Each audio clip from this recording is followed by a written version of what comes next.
Kawan-kawan sekalian, pada kesempatan kali ini kita akan mencoba belajar bagaimana menambahkan penugasan kepada peserta.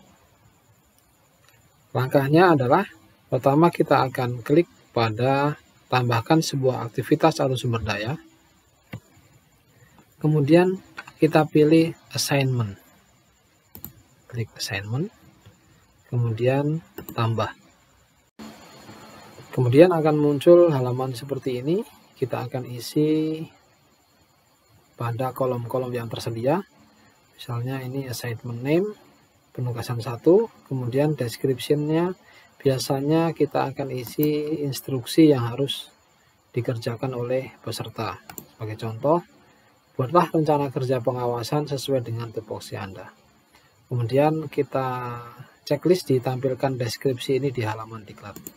Jadi ketika ini di checklist, maka deskripsi ini akan muncul pada halaman diklat, halaman awal pada pembelajaran tadi. Kemudian additional file dapat kita isi, dapat juga tidak kita isi.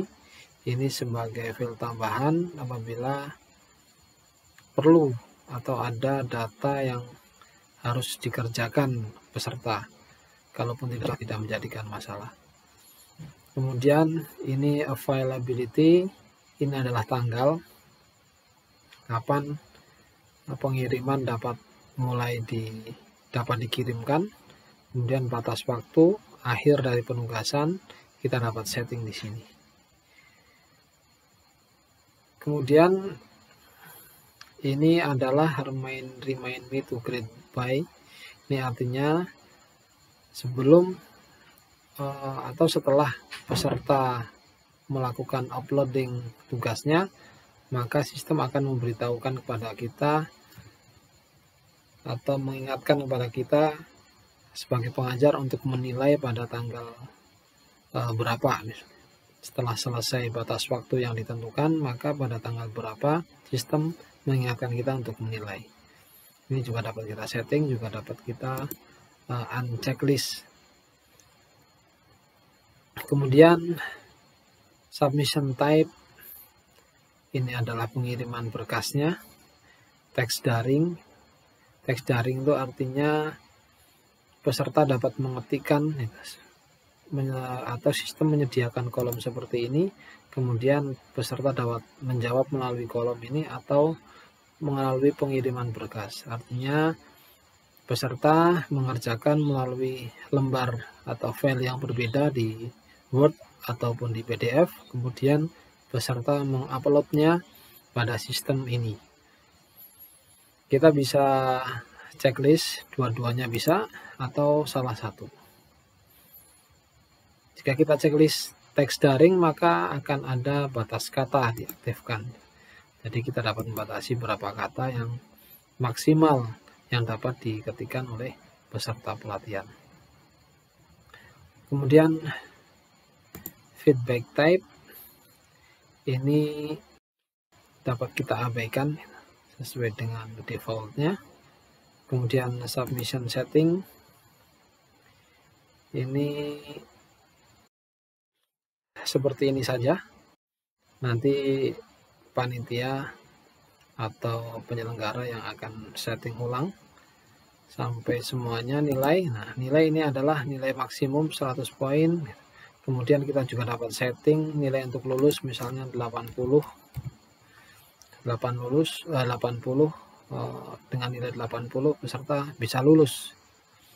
Di bawah nilai 80 maka peserta tidak dapat lulus atau tidak dapat melanjutkan pada sesi selanjutnya. Kemudian pembatasan akses, ini seperti aktivitas kemarin, file maupun URL dapat kita tambahkan juga. Kemudian activity completion, kita biasanya pilih yang ketiga, so activity as complete when condition are met. Jadi student atau peserta diklat dapat melanjutkan pada sesi selanjutnya apabila dia telah mencapai grade yang telah ditentukan. Artinya Ketika peserta mencapai nilai 80, maka peserta dapat melanjutkan pada sesi selanjutnya. Kita dapat batasi ini atau kita dapat tidak batasi, tergantung dengan skenario pembelajaran kita. Kemudian teks dan kompetensi kita biarkan sesuai defaultnya, kemudian kita simpan dan kembali ke diklat.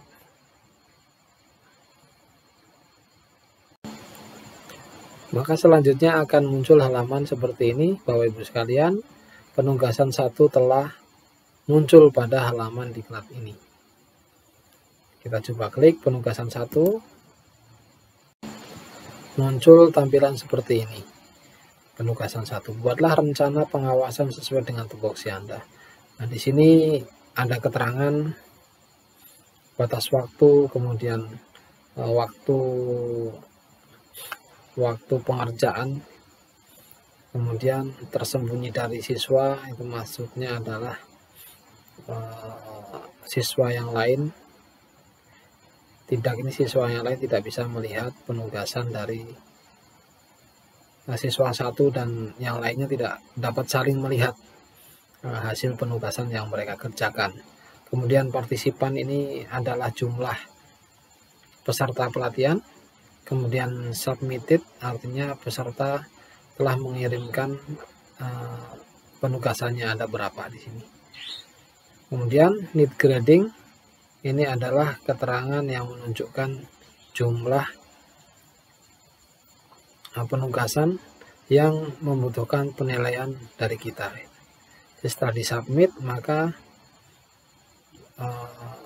kita harus memberikan nilai kepada mereka. Baik, Bapak Ibu sekalian, seperti itu bagaimana cara membuat penugasan pada akun Emilia ini.